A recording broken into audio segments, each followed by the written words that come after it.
Welcome to Kiss the Reviews. I'm Armando, that's Corey, and today we're doing 1992's Gladiator.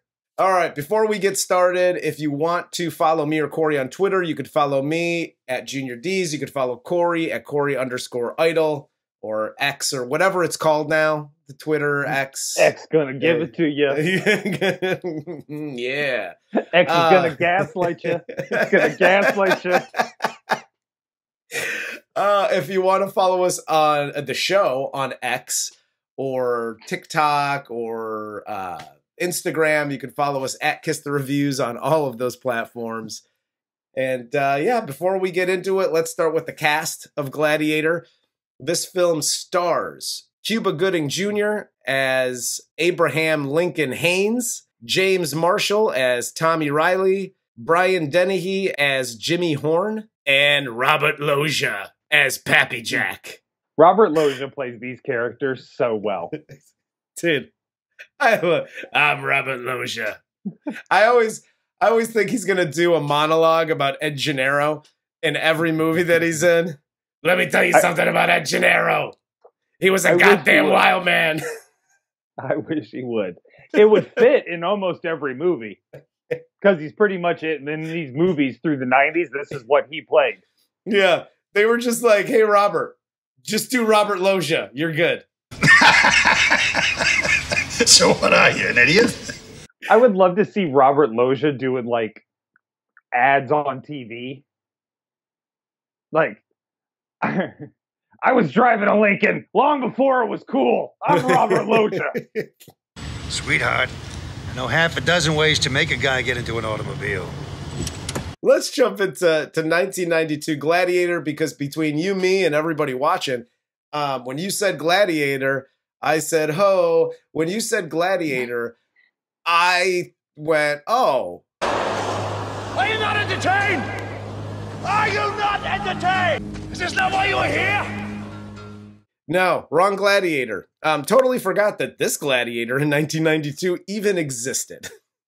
Yeah, well, you were like 35, 36 when this movie came out. At least. So you were probably going through like an early stage midlife crisis, like early warning signs, like marriage was starting to get in trouble. Oh, I just bought my first Corvette. I'd gotten a toupee. Like it was there was Dr. DiBernardo was going through some shit. There was a lot. There was a lot going on. But yeah, so once I finally got on track and said, oh, 1992, Cuba Gooding Jr. Gladiator. Sure. I don't remember this movie at all. Like, at all. So this could have been my first time viewing because I don't remember seeing this anytime before this. I remember this movie simply for the fact that Brian Dennehy in his 1920s gentleman's bathing suit fighting was one of the most ridiculous things that I've ever seen in my life, and it has been scarred onto my brain as it should. Then. Just going, ha-ha, top of the head, hardest bone in the body. I don't know why I made him sound like Robert Loggia too, but he did. He was doing a Robert Loggia impression during those scenes.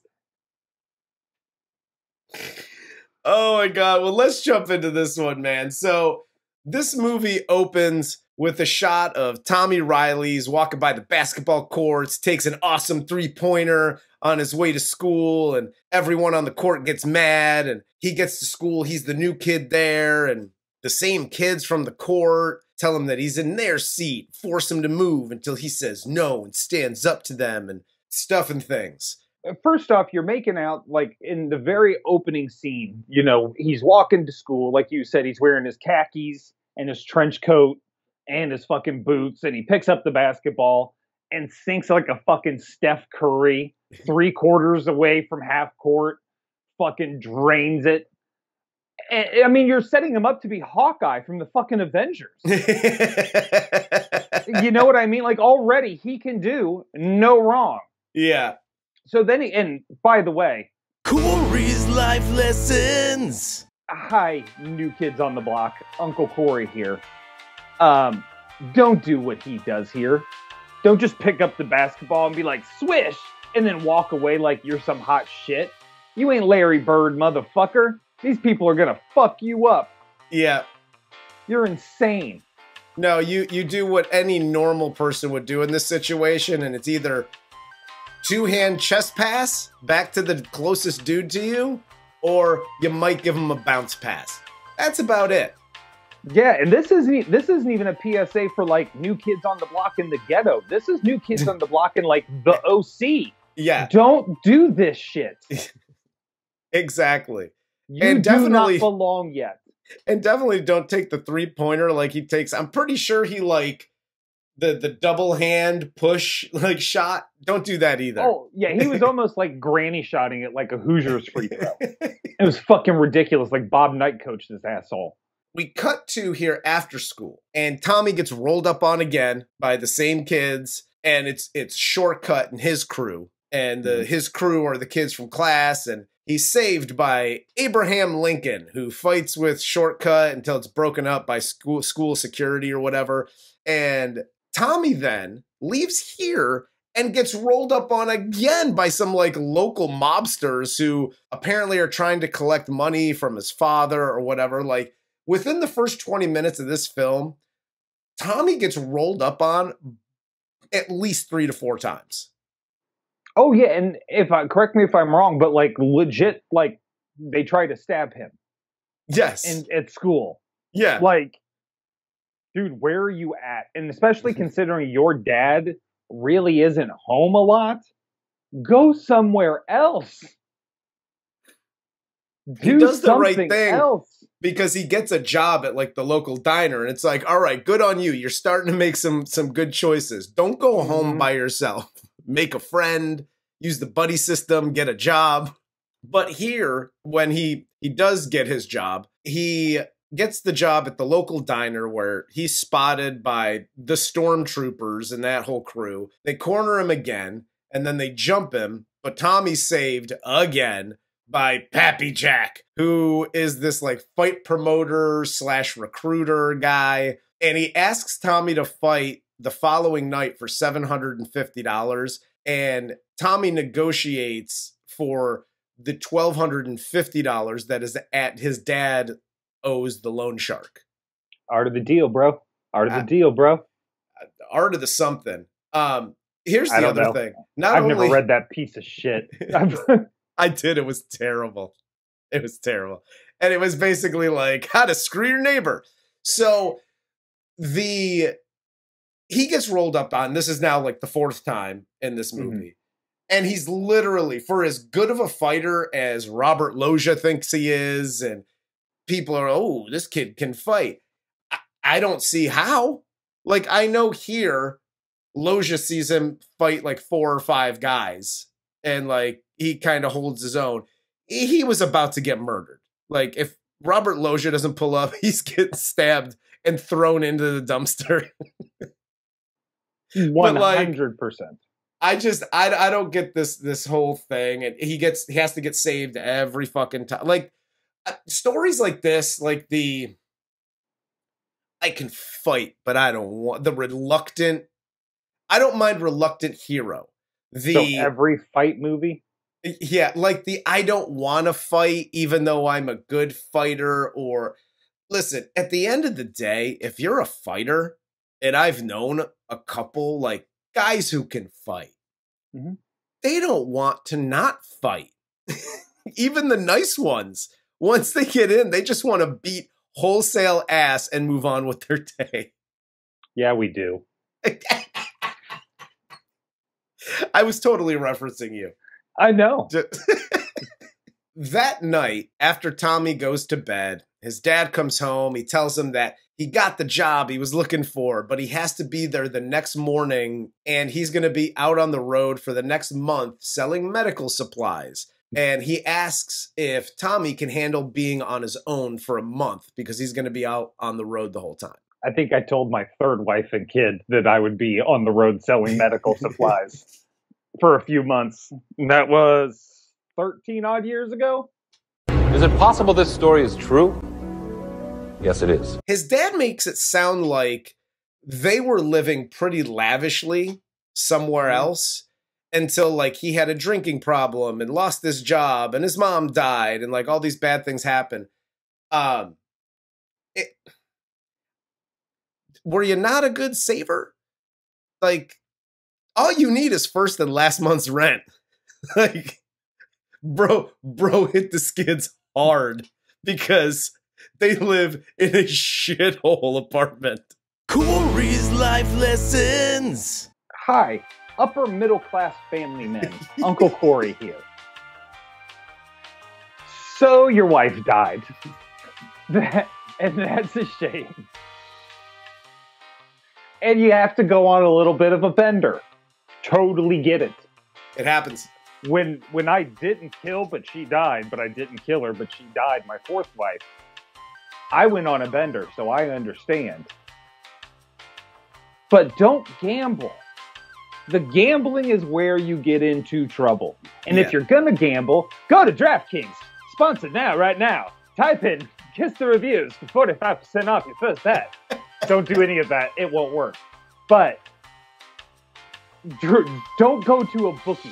DraftKings will only let you bet what they can take from you right now. Yes. Bookies want you on that hook. So don't go to bookies, especially when you're on a bender because you're a new widower and you don't know how to handle death. You were right. Their whole story is, you know, and I was going to do a don't do that, but I'll just throw this out there. Guys, just have a shoebox with a few grand in it. Just put a couple 20s here and there over the course of time. You ain't going to miss a 20 or two. Just have like a little shoebox. I just gave everybody my secret. Now I'm getting broken into. But that is literally the most Italian thing you have ever said. And because you just said that, nobody's breaking into your house.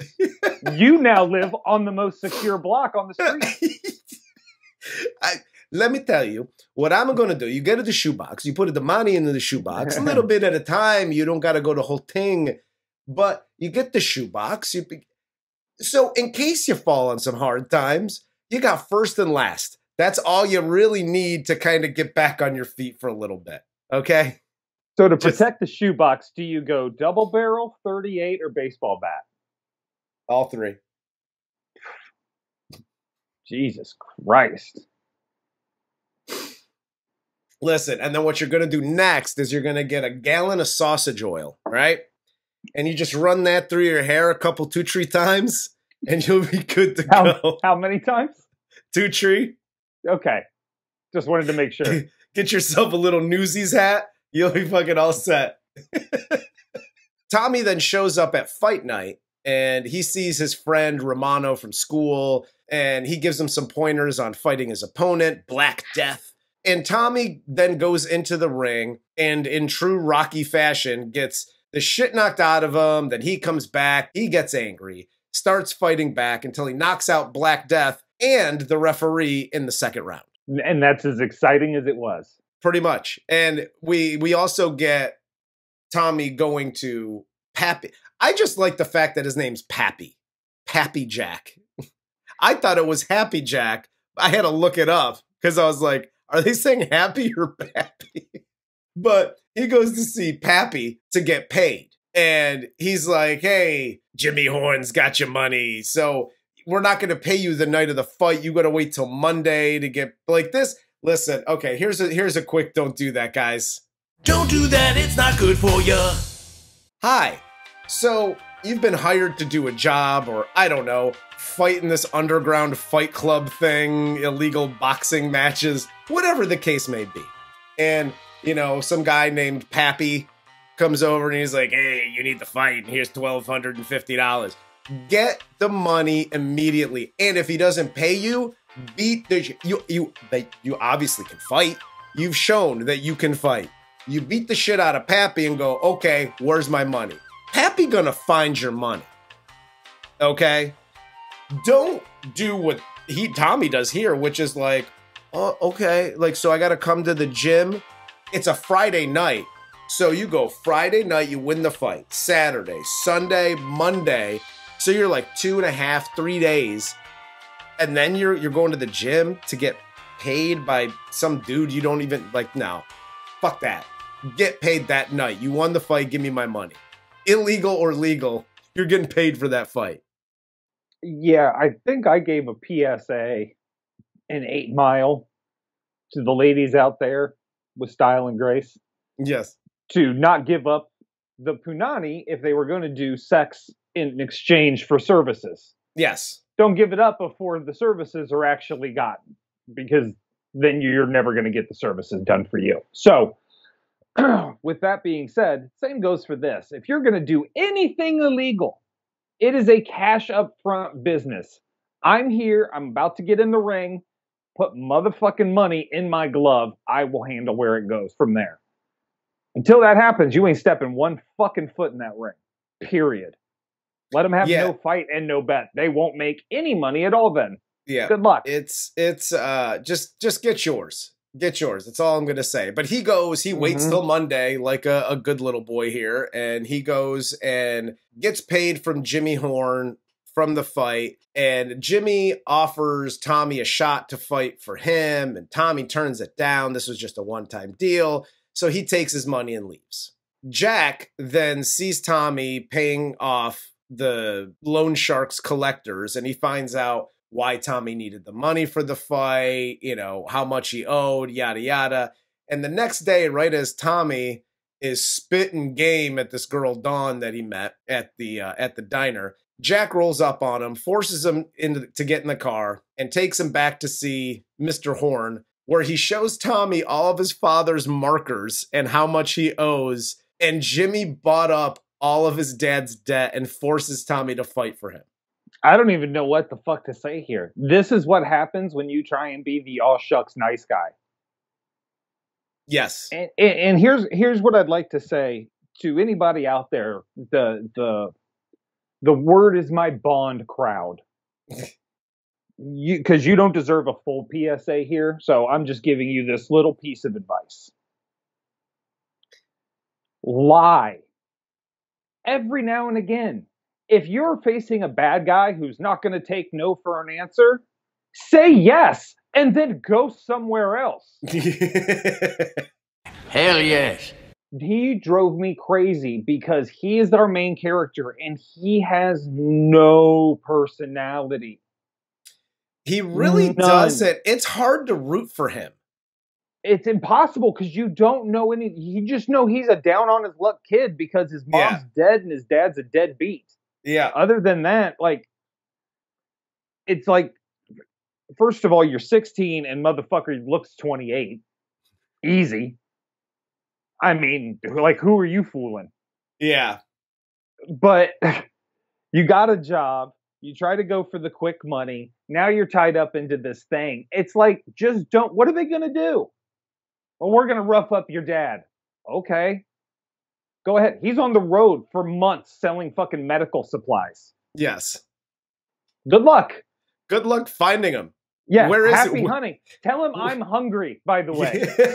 Where is he? I don't know. Cell phones don't exist yet. Okay? I have no idea where he is. Right. If you find him, tell him to call home. Here on the way home, Tommy catches the stormtroopers chasing Lincoln. He jumps in to help him, and the two of them take off while Shortcut and the stormtroopers give chase, but they get away. And they hang out and chill in this like abandoned house or whatever, and the two start to talk, and Lincoln tells him why he boxes, and this is my kid, and yada yada, and this is why I do the underground boxing stuff. So now they're like friends, I guess. Yes. Everybody's happy now and part of the family and all that fun shit.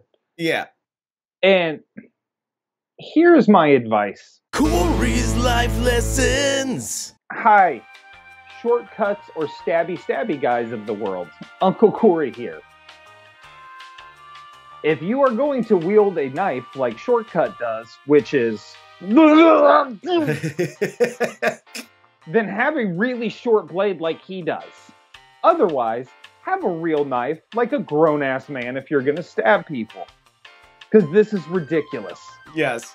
But absolutely. Otherwise, like, if, in all honesty, though, if you are going to fucking be a wild man, go berserker mode with your little razor blade, make sure it is a little razor blade because you are going to kill yourself and your entire crew before you get anywhere near your intended target. You were right. So Dawn here then goes to see Tommy at his apartment. She asks where he's been. He hasn't been at school.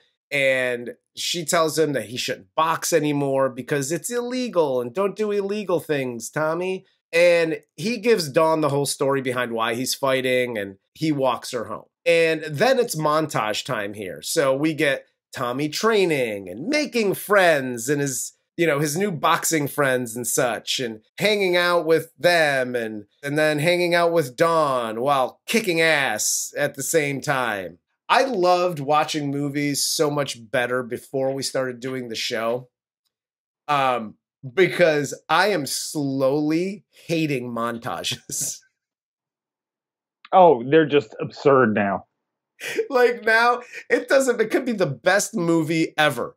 If there's a montage in it, I lose my shit. I'm like, Jesus, just tell the story. Do we got to do the whole thing? It's like, yeah, we get it. They're becoming closer. And yeah, like, I can't even give a movie with a montage in it the time of day anymore. The trick is, and listen up, kids, this is important. The trick is, play in your head the montage song from Team America. There you go. And it gets you, like, just play it in your head over top of whatever's happening, and you'll love it. And show us a passage of time. We're gonna need a montage. That's how I get through it. I now. like it. The only montage I respect, the two montages I respect are the montage from Scarface, obviously. Oh yeah. And the every montage from a Rocky movie. Other than that, stick your montage up your ass, pal. Yeah. No, it sucks for me because I'm like, because we've done so many of these reviews, we've watched so many movies, like it gets to montage time and I'm out. Like I check out for the 5 minutes of montage. But one night after fighting, Tommy goes to see Romano fight, and the dude he's fighting rubs some shit in his eyes to blind him, and he starts getting pummeled, and Tommy tries to stop the fight and step in, but it's too late. Romano gets carried out of the ring and sent to the hospital here. Dude, these referees should have been in the Quest. Dude. With JCVD, because there are more white towels that get thrown in, and then somebody just picks it up and goes, "Fooled you," and it's all fine. Continue the fight. Nothing. Listen, these are the WWE referees. I didn't see nothing. I'm glad you brought this up because, okay, illegal boxing matches. Sure. I guess that's a thing because there's gambling and whatnot. If there's dudes putting money on fights, and this wasn't like he did this in the locker room and then rubs his eye. They're putting people in headlocks and they're suplexing and doing all this crazy shit. And the ref just letting everything go like nothing's going on. These people who are gambling on these fights, you want to talk about angry people, fucking animals that will lose their shit if the bet doesn't go their way. You got this crazy, insane bullshit happening in the ring. These dudes will burn that whole place to the ground because they have got nothing to lose. No, why would they not think the house is putting the fix on? It's all the house's fighters. Yes. Immediately, that's where your mind should go. 100%. 100%. But everybody's just like, oh, shucks, man, I lost my bet. Get the Pappy Jack, Happy Jack, Apple Jacks, whatever the fuck his name is, Jimmy Horn, they're all getting freaking hung by their ankles and beat with baseball bats. Yep. Okay? Like, that's what's that's what's going to happen next. But it doesn't matter who was almost the junior welterweight champion in 1912. Yes. Nobody's fucking concerned today. Nobody gives a fuck who you almost were. No. You're a fucking scumbag running a scumbag fucking boxing ring with fucking teenage boys. Yes, exactly. You're if Jeffrey Epstein and Don King were fucking merged together. I was just going to say, that's just, you got teenage boys fighting shirtless in your basement? That just doesn't sound good. No, It's that like shit'll make you stay about 1,000 yards away from a school, homie. Tommy here finds out that, which hospital Romano is at, and he goes to visit him, and Romano is on a ventilator, he's unconscious, and as he tries to talk to him, some dude just comes in and tells Tommy that he's brain dead. And this is what happens at poor hospitals, is you just walk in and look in a room, and some random employee just walks by and is like, that motherfucker pees himself 6 times a day, and then just walks away. You're just like, what the fuck? And it's not like Tommy just like shows up at the hospital and follows like in the ambulance or follows behind the ambulance or anything like that. This guy scours. He does some investigative every reporting. Hospital in the greater, Chicago area. Yeah. Yeah. And I mean, dude, like, I wouldn't do that for any of my ex-wives when we were married. Like, I'll call 2 hospitals, and then I'm just giving up. Like, oh, well, I guess she's in a ditch. Yeah, even for a close friend, you get about 2 or 3 from me, and then I'm like, well, I mean, somebody that knows him will give me a call at some point. Yeah, can somebody else pick up the fucking ball here? Hey, mom. Hey, dad. Hey, brother, sister, cousin. Somebody else want to do this? I'm just some random friend he met 2 weeks ago. Corey's life lessons. Hi, kids. Uncle Corey here. If I ever go missing, you all need to call all the hospitals everywhere, because none of the other people in my life will do that. I am 100% dependent on viewers now. Like, send me ramen noodles and prayer. That's what I need. We got you. Well, they got you. I'll just make the announcement on the show. I'll just be like, I'm doing this as a single for the very near future or forever, whatever. I am not signing my AI rights over to you. I'll forge that too. So anyway, just a hologram that says fuck all the time. And we know how people hate that. So in the next fight, Tommy fights the dude that put Romano in the hospital. And again, after a suplex, he beats the hell out of him, but stops before he kills him. And Jimmy Horn here goes to, like, listen, you're the fight promoter. You're the Don King of it all. You're putting all this shit together. You're putting the bets together, the odds and all that shit. You're up in your office like okay, cool. That's fine. That's who you are. You're on the wrong Gladiator again. Yeah, I know. Sorry about that. So Jimmy here is like, kill him because it's good for business. No, it's not good for business, Jimmy, you fucking psycho. If he kills him, you're losing a fighter. What are we doing here where he's like, oh, if he gives him brain damage, we get to a brain bleed later because apparently concussions didn't exist in 92. It's a brain bleed. But you get brain bleeds. This guy's going blind and paralyzing people in the ring. He stops right before he kills the dude. You're asking him to kill your fighters. Who the fuck is left to fight? Jimmy's just a psycho. Like, that's all he is in this movie. Yeah, and I guess I'm with you. Like, even if your ultimate goal, let's say you're trying to do like a penitentiary type boxing situation where you want one of these kids to go up into the, real world of boxing and actually make... Nobody's going to let him box or license him to box if he's killed 38 fighters and is 38-0. Yes. That's because for that boxing, that's not good for business. Yes. So the only reason to have him do this, being Brian Dennehy's character, has to be just to demonstrate how bloodthirsty he is or how much he doesn't give a fuck about these kids. But we got news for you. We're already there as an audience because he started having teenage kids fight with, like, what do you say, 6-ounce gloves? Yeah. There's nothing. Those are like you're bare knuckling it. Yeah. That's not good. So we know he doesn't care about him. Keep driving this fucking thing home. Even after Romano's in the fucking hospital. Now we got this fucking guy. He's like, kill him! Execute him! It's just like, dude, it's exhausting. We get it. We get it. You're the big crazy. bad. You're the wild guy in the group. Cool.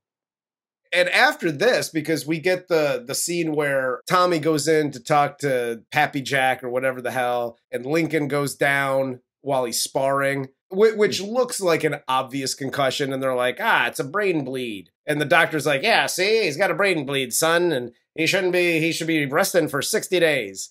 And yeah, not a concussion. Okay, cool. But regardless, the doctor says 60 days. And this is like a doctor that they hired off the fucking street. Like, you know how doctors all there's a graduating class and there's X amount of doctors that go into the field every year after graduation. Like this guy was like he graduated last in his class. That's the guy they got. And he's like, 60 days. And literally that night, they have him lace up to fight. Because again, Jimmy doesn't give two shits about, his fighters. Cool, whatever.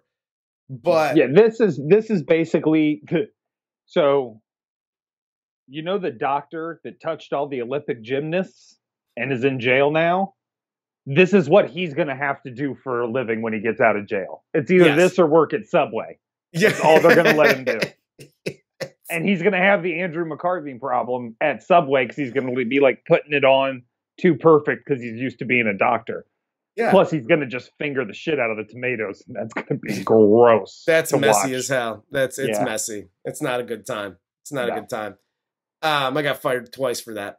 So he goes to fight. Tommy does that night, and instead of fighting the guy that he's supposed to fight, Jimmy's like, "Hey, I got a great idea. We're going to put you up against fucking brain bleed guy who's your best friend." And there's this whole thing between Tommy and Lincoln here where he's telling him not to fight. And Lincoln's like, I'm the next Leon Spinks and he's going to make me a professional. And then, I can take care of my girlfriend and my son and whatever that, like, dude, like this, a whole piece just bothered me to no end. I would pay Cuba Gooding Jr.'s salary for this movie if I could see him just one time on camera go, "Hey, I'm Leon Spinks." That would be the greatest thing I've ever seen in my life. It'd be just as good as him like punching the room. I think we should set that up. We should set that up. So cameo's only a app away, baby. That's right. So we get this scene. And then they go in to fight. Dawn comes and Robert Loggia like sexually assaults her as she's walking into the ring. And then he takes her down to ringside to sit with him and Jimmy to watch the fight. Okay. We have to talk about this. Because this is one of those scenes where it's like, wait a second. Dude, she comes in, he's like, "Hey, sweet tits over there, why don't you go over here? Look at my Loggia." He's telling him, like, there's some friction between Tommy and Loggia and Tommy and everybody now, and he doesn't want to fight. And Robert Loggia acts like this was the plan from the start, but also he just happens to bump into. I'm very confused as to what was actually supposed to be transpiring here. Yes. Because it seems like, oh, hey, I know you. You're the chick with the great ass. I just mixed my actors up, didn't I? You did. It's okay. But so he acts like it's just kind of a surprise, but also he was waiting for him, but he didn't like walk up and tell the guys like, "Hey, keep your eyes out for Tommy's girl and make sure you know what there's no indication of this whatsoever." No. It's just like, oops. It's Look at this coincidence of you walking through the one place I'm at where I can grab you because I'm not paying attention to anything else in this moment and escort you right down and perfectly plant you right where you need to be so Tommy sees you and actually has to go forward with the fight. Yes. Or they're going to kill a teenage girl. Yeah, like that whole thing that was just weird. And again, was it just, hey, coinky dink, now I got leverage on Tommy? Or like you said, was that planned? Whatever the case is, it wasn't explained. It wasn't even hinted at No, and as we come to find out, it's completely inconsequential to the rest of the movie. Exactly. Because he still doesn't fucking fight him. Yep. He's like, go ahead, fucking slice that bitch up. I already fucked her. I'm done. So we get to the said fight. The first round, Tommy just hugs Lincoln, ties him up, and then after Dawn gets threatened by Jimmy, Tommy starts fighting. He won't hit Lincoln in the head. And then Tommy tells Lincoln he's going to have to kill him. And Lincoln hits him with a couple of massive shots to the head. And then Lincoln freezes as Jimmy comes to the ring and starts screaming at him to take Tommy out. Jimmy jumps into the ring, threatens him. And then after Lincoln says no again, Jimmy knocks Lincoln out of the ring in a Bugs Bunny-esque uppercut over the ropes kind of situation. Like, this went from like a drama to Schmorner Brothers, because I don't know if I could say that. But it was like this ridiculous boing. There were little birdies flying around his head. He's like, which way did he go? Did he go that way or that way? I think I saw him. It's ridiculous. Yeah, that whole thing was ridiculous. And then Tommy then challenges Jimmy here to a fight. And then Jimmy goes into his like takes his shirt off and he's got like a singlet on underneath. Like, dude. Corey's life lessons. Hi, old men. Uncle Corey here. So you gained a few pounds since your boxing days. It's bound to happen to all of us. That being said, don't wear brassieres. They're not necessary. You did this to yourself. Let your man titties hang and expose yourself to the world. Hey, you took the role. Let them titties hang. That's all I'm saying. That's it. All I'm saying. I guarantee this was ridiculous. If he didn't fight like this, he is fighting in the 1920s styles, put up your dukes kind of boxing shit. And I guarantee you his underwear has the 2 buttons with the little square in the back that you have to undo to take a dump. That's this whole outfit just screams that. That's the vibe I catch from this one. Only it's not full legs, it's still shorts. He's fighting for his freedom, and Jimmy agrees to bare knuckle box here. So Tommy gets the snot knocked out of him until he gets punched out of the ring. He gets thrown back in by the crowd, mind you, and then continues to fight. He comes back and beats the holy shit out of Jimmy, and he wins the fight he's like, I trick you, I do the head down, and you punch me, and my hand was not broken. You faked a broken right hand the whole fight just for one punch? Get the fuck out of here. Got the shit kicked out of you. Dude, yes. You had already done the broken hand bit, like, almost right away.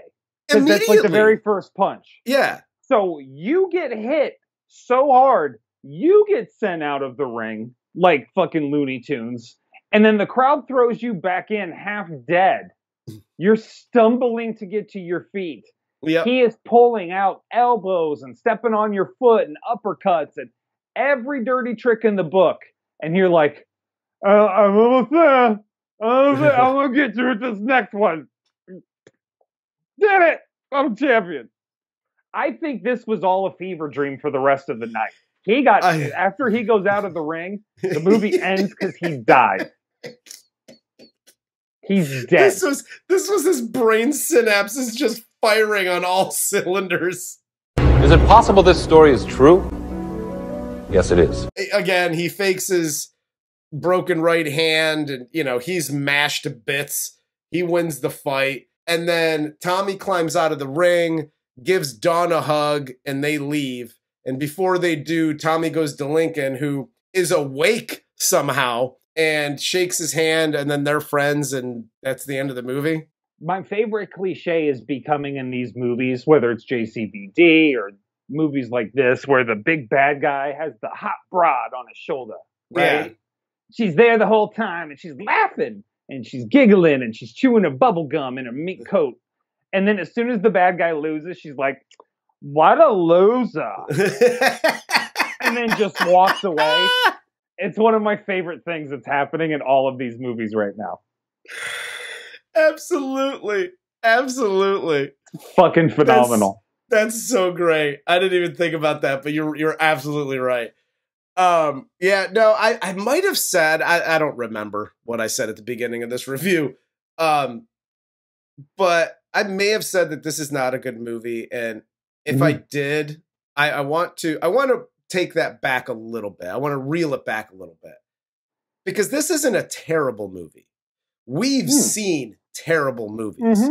What this movie was this screamed the script, the way it was shot, the acting in it, how it was directed, everything screamed early 90s. Front to back, very early 90s. If you want to, like, hey, reminisce early 90s type films, this is a movie to watch. I mean, because this is literally just screams everything early 90s. But not for me, man. Like, I don't think I will ever watch this again. No, I would strongly suggest trying harder to find an early 90s film.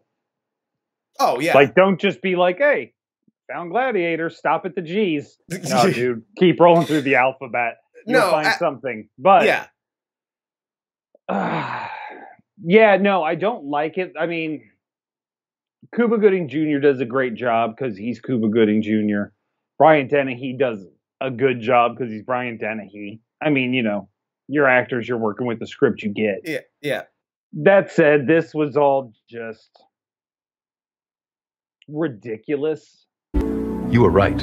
Everybody has to go about their next day. You know what I mean? You didn't kill him. You didn't kill Jimmy. So you fucked up his reputation in his very big gambling underground boxing business. Yes. You're going to have some repercussions. Oh, absolutely. Right? Like, I mean, there's just a lot that's left wide open. It's like, I won the fight, I won the day. And that is literally Tommy's whole MO through this whole thing. It's like, I did the right thing and we had a deal. So all is fair in love and war. I'm going about my way. And it's like, bro, they're going to fucking murk you in front of Dawn. They're going to kill Dawn in front of you. Whatever's going to happen is going to be bad because you fucked with this man's money all the way. Yeah. No, absolutely. It's over. Yeah. Like, you didn't teach him a grand lesson. You're dead. No. That's what I hate with movies like this. Yeah. Is they're so open-ended with what happens next. Now, if you kill everybody, like in an action movie or something like that, great. It doesn't matter what you wake up to tomorrow because this problem's gone. But yeah. No, I totally agree. It was like, it was too much. It was too cliched. It was too 90s. It was too, you know what I mean? Like, just front to back for me. And there was no, outside of Lincoln was like a secondary character in this. It's not like we're following Lincoln through the whole thing. He's a secondary character. I gave more of a shit about him than I did the main character in this movie. Oh, yeah. Well, yeah. I mean, that's the problem is I think, like you just said, everybody was a cliche. Every character was a stereotype. Yeah. Tommy's the brooding teenager. Lincoln's, the young black kid from the streets, and he knocked up his girlfriend and they got a baby, so he's got to do things he doesn't like, but he's a good kid with a good brain. And then you got, hey man, I'm shortcut. I'm going to cut. Get the fuck out of here. Everybody's a fucking stereotype. Yes. And that's why it doesn't work. You have all these stereotypes and they go nowhere. You've got characters that are in this movie for 1 second and they're gone. Yep. Like all those kids from the beginning of the movie, including Shortcut and Honeycut and Honeycombs and whatever, all those guys at the beginning, they literally, after the first few scenes, they're just gone. They just disappear. You think they're going to be a bigger part of the movie and they're just not. Like No, they show like, up at the boxing thing once, I think, and then like one that's time. it. And then like Don's mom, she's set up as this hard ass who's going to be a thorn in Tommy's side while he's trying to do the right thing. Again, she's in it for one scene. Don's sleeping over at his house 2 scenes later. She's a teenage girl. He's sleeping over at Tommy's fucking house. The fuck out of here. No, it's not, like I said, it's not a horrible movie, but it's not a great movie either. Again, if you want to see Cuba Gooding Jr. do some stuff and all those guys and James Marshall and Brian Dennehy and yet cool, like it's a decent enough film, but I wouldn't give it a second viewing. That's Go watch Lionheart if Yes. you want a 90s underground fight film. Yeah. Go watch Lionheart. It is actually better than this. Yeah. Do not watch The Quest. So but that's all I got. Do you got anything else? No, man, I'm good. Get the All fuck right. out of here. For Corey, I'm Armando. This is Kiss the Reviews, and this was 1992's Gladiator.